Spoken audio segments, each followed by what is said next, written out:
11월 23일 에스겔 45장 13절에서 46장 24절. 너희가 마땅히 거룩하게 구별하여 바칠 제물들은 다음과 같다. 밀은 한 호멜 수확에 6분의 1 에바를 바치고 보리도 한 호멜 수확에 6분의 1 에바를 바쳐야 한다. 기름에 대한 규례를 말하면 기름은 한 고루 수확에 10분의 1 밭을 바쳐야 한다. 한 고루가 한 호멜 또는 10밭과 같은 것은 10밭이 한 호멜이기 때문이다. 이스라엘의 물이 넉넉한 초장에서 양떼의 수가 200마리가 될 때마다 백성은 어린 양을 한 마리씩 바쳐서 그들을 속죄하는 곡식제물과 번제물과 화목제물로 삼도록 하여야 한다. 나주 하나님의 말이다.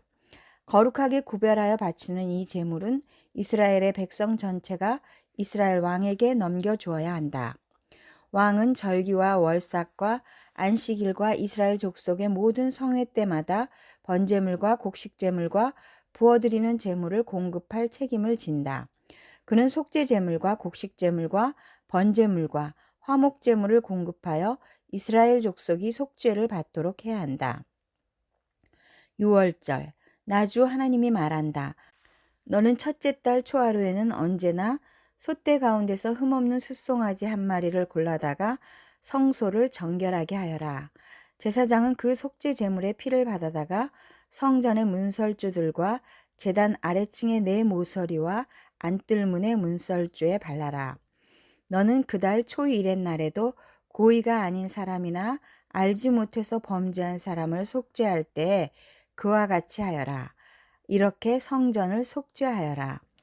첫째 달 열 나흘 날에는 너희가 유월절을 지켜라. 이 절기에는 이래 동안 누룩을 넣지 않은 빵을 먹어야 한다. 그날 왕은 자기 자신과 이 땅의 모든 백성을 위하여 송아지 한 마리를 속죄 제물로 바쳐야 한다. 그는 이 절기를 지내는 이래 동안 주님께 바칠 번제물을 마련해야 하는데 이래 동안 날마다 흠없는 숫송아지 7마리와 순양 7마리를 번제물로 바치고 순염소 1마리를 날마다 속죄제물로 바쳐야 한다. 곡식 제물을 함께 갖추어서 바쳐야 하는데 숫송아지 1마리에는 밀가루 1에바이고 순양 1마리에도 밀가루 1에바이고 또 밀가루 1에바마다 기름 1흰씩을 바쳐야 한다. 초막절. 그는 7째 달 보름에 시작되는 초막절에도 이래 동안 똑같이 하여 속죄제물과 번제물과 곡식제물과 기름을 바쳐야 한다. 46장. 안식일과 월삭. 나주 하나님이 말한다. 안뜰의 동쪽 중문은 일하는 엿새 동안 잠가두었다가 안식일에 열고 또 매달 초하루에도 열어야 한다. 왕은 바깥 마당에서 이 문의 현관으로 들어와서 문설주 곁에 서 있어야 한다. 제사장들이 그의 번제물과 화목제물을 바치는 동안에는 그가 그 대문의 문지방 앞에서 엎드려 경배하고 바깥으로 나가야 한다. 그 문은 저녁 때까지 닫지 말아야 한다. 이 땅의 백성도 안식일과 매월 초하루에는 이 문 어귀에서 주 앞에 엎드려 경배해야 한다. 왕이 안식일에 주께 바쳐야 할 번제물은 흠없는 어린 양 6마리와 흠없는 순양 1마리이다. 곡식제물은 순양 1마리에는 밀가루 1에바를 곁들여 바치고 어린 순양에는 밀가루를 원하는 만큼 곁들여 바쳐야 하고 밀가루 1에바에는 기름 1흰을 곁들여 바쳐야 한다. 매달 초하루에는 흠없는 숫송아지 1마리와 어린 양 6마리와 순양 1마리를 흠없는 것으로 바쳐야 한다.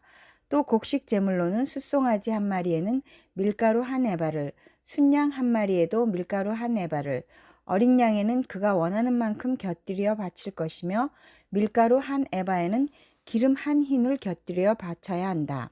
왕이 성전에 들어올 때에는 중문의 현관으로 들어왔다가 나갈 때에도 그 길로 나가야 한다. 그러나 이 땅의 백성이 성회 때에 주 앞에 나올 경우에는 북쪽 문으로 들어와서 경배한 사람은 남쪽 문으로 나가고 남쪽 문으로 들어온 사람은 북쪽 문으로 나가야 한다. 누구든지 들어온 문으로 되돌아 나가서는 안 되며 반드시 똑바로 앞쪽으로 나가야 한다. 백성이 들어올 때 왕도 그들과 함께 들어왔다가 그들이 나갈 때 왕도 나가야 한다. 모든 절기와 성회 때에 바칠 곡식 제물은 숫송아지 한 마리에는 밀가루 한 에바를 곁들이고 순양 한 마리에도 밀가루 한 에바를 곁들이고 어린 순양에는 원하는 만큼 곁들여 바치고 밀가루 한 에바에는 기름 한 흰을 곁들여 바쳐야 한다. 왕이 스스로 하고 싶어서 번제물이나 화목제물을 주에게 바치려고 하면 그에게 동쪽으로 난 대문을 열어주어야 한다. 그는 안식일에 자신의 번제물이나 화목제물을 바친 것과 같이 하고 밖으로 나간 다음에는 그 문을 닫아야 한다. 매일 바치는 제사. 또 너는 매일 주에게 1년 된 흠없는 어린 양 하나를 번제물로 바쳐야 한다. 너는 아침마다 그것을 바쳐야 한다. 아침마다 바치는 번제물에는 밀가루 6분의 1 에바와 그것을 반죽할 기름 3분의 1 흰을 곁들여 바쳐야 한다. 이것이 주에게 바치는 곡식제물로서 영원히 지킬 규례이다. 이렇게 제사장들은 아침마다 어린 양과 곡식제물과 기름을 준비하여 정규적으로 드리는 번제물로 바쳐야 한다. 왕과 그의 토지. 나주 하나님이 말한다. 만일 왕이 자신의 아들 가운데서 어떤 아들에게 유산을 떼어서 선물로 주면 그것은 아들의 재산이 된다. 이런 것은 유산으로서 아들의 재산이 된다. 그러나 만일 왕이 어떤 신하에게 유산을 떼어서 선물로 주면 그것은 희년까지만 그 신하의 소유가 되고 희년이 지나면 왕에게로 되돌아간다. 왕의 유산은 그의 아들들의 것으로서 오직 그들의 차지가 되어야 한다. 왕은 백성의 유산을 빼앗고 그들을 폭력으로 내쫓아서 그들의 유산을 차지해서는 안 된다. 왕은 자신의 재산만을 떼어서 자식들에게 유산으로 나누어 주어야 한다. 그래서 내 백성 가운데서는 아무도 자신의 재산을 잃고 멀리 흩어져 다니는 일이 없게 하여라. 성전 부엌. 그런 다음에 그가 나를 데리고 중문 곁에 있는 통로로 북쪽에 있는 제사장들의 거룩한 방에 이르렀는데 거기에서 보니 그 거룩한 방들의 뒤편 서쪽에 빈터가 하나 있었다. 그가 나에게 일러주었다. 여기가 제사장들이 속건 제물과 속죄 제물을 삶으며 곡식 제물을 굽는 장소다. 그들이 그 제물을 바깥들로 들고 나갔다가 그 거룩한 제물에 백성이 해를 입게 하는 일이 없게 하려고 한 것이다. 또 그가 나를 바깥들로 데리고 나가서 그 뜰의 네 구석으로 나를 데리고 다녔는데 보니 구석마다 뜰이 하나씩 있었다. 그 뜰의 네 구석에는 담으로 둘린 작은 뜰들이 있었고 그 길이는 40자요 너비는 30자였다. 이렇게 네 뜰의 크기가 같았다. 그 작은 네 뜰에는 돌담이 둘러쳐 있었고 그 돌담 밑으로 돌아가며 고기를 삶는 솥이 걸려 있었다. 그가 내게 일러주었다. 이곳은 성전에서 시중 드는 사람들이 백성의 희생제물을 삶는 부엌이다. 베드로전서 1장 13절에서 2장 10절. 불러주심에 따르는 거룩한 생활. 그러므로 여러분은 마음을 단단히 먹고 정신을 차려서 예수 그리스도께서 나타나실 때 여러분이 받을 은혜를 끝까지 바라고 있으십시오. 순종하는 자녀로서 여러분은 전에 모르고 좇았던 욕망을 따라 살지 말고 여러분을 불러주신 그 거룩하신 분을 따라 모든 행실을 거룩하게 하십시오. 성경에 기록하기를 내가 거룩하니 너희도 거룩하여라 하였습니다. 그리고 사람을 겉모양으로 판단하지 않으시고 각 사람의 행위대로 심판하시는 분을 여러분이 아버지라고 부르고 있으니 여러분은 나그네 삶을 사는 동안 두려운 마음으로 살아가십시오. 여러분은 조상으로부터 물려받은 여러분의 헛된 생활 방식에서 해방되었습니다. 여러분도 아시지만 그것은 은이나 금과 같은 썩어질 것으로 된 것이 아니라 흠이 없고 티가 없는 어린 양의 피와 같은 그리스도의 귀한 피로 되었습니다. 하나님께서는 이 그리스도를 세상이 창조되기 전에 미리 아셨고 이 마지막 때에 여러분을 위하여 나타내셨습니다. 여러분은 그리스도로 말미암아 하나님을 믿고 있습니다.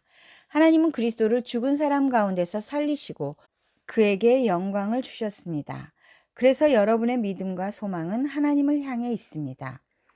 여러분은 진리에 순종함으로 영혼을 정결하게 하여서 꾸밈없이 서로 사랑하기에 이르렀으니 순결한 마음으로 서로 뜨겁게 사랑하십시오. 여러분은 다시 태어났습니다. 그것은 썩을 씨로 그렇게 된 것이 아니라 썩지 않을 씨, 곧 살아계시고 영원하신 하나님의 말씀으로 그렇게 되었습니다. 모든 육체는 풀과 같고 그 모든 영광은 풀의 꽃과 같다.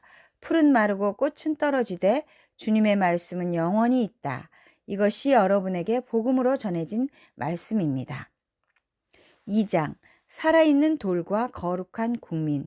그러므로 여러분은 모든 악의와 모든 기만과 위선과 시기와 온갖 비방하는 말을 버리십시오. 갓난아기들처럼 순수하고 신령한 젖을 그리워하십시오. 여러분은 그것을 먹고 자라서 구원에 이르러야 합니다. 여러분은 주님의 인자하심을 맛보았습니다. 주님께 나아오십시오. 그는 사람에게는 버림을 받으셨으나 하나님께는 택하심을 받은 살아있는 귀한 돌입니다. 살아있는 돌과 같은 존재로서 여러분도 집 짓는 데 사용되어 신령한 집이 됩니다. 그래서 여러분은 예수 그리스도로 말미암아 하나님께서 기쁘게 받으실 신령한 제사를 드리는 거룩한 제사장이 되십니다. 성경에 이런 말씀이 있습니다. 보아라, 내가 골라낸 귀한 모퉁이 돌 하나를 시온에 둔다. 그를 믿는 사람은 결코 부끄러움을 당하지 않을 것이다. 그러므로 이 돌은 믿는 사람들인 여러분에게는 귀한 것이지만 믿지 않는 사람들에게는 집 짓는 자들이 버렸으나 모퉁이의 머릿돌이 된 돌이요 또한 걸리는 돌과 넘어지게 하는 바위입니다. 그들이 걸려서 넘어지는 것은 말씀을 순종하지 않기 때문이며 또한 그렇게 되도록 정해 놓으셨기 때문입니다. 그러나 여러분은 택하심을 받은 족속이요 왕과 같은 제사장들이요 거룩한 민족이요 하나님의 소유가 된 백성입니다.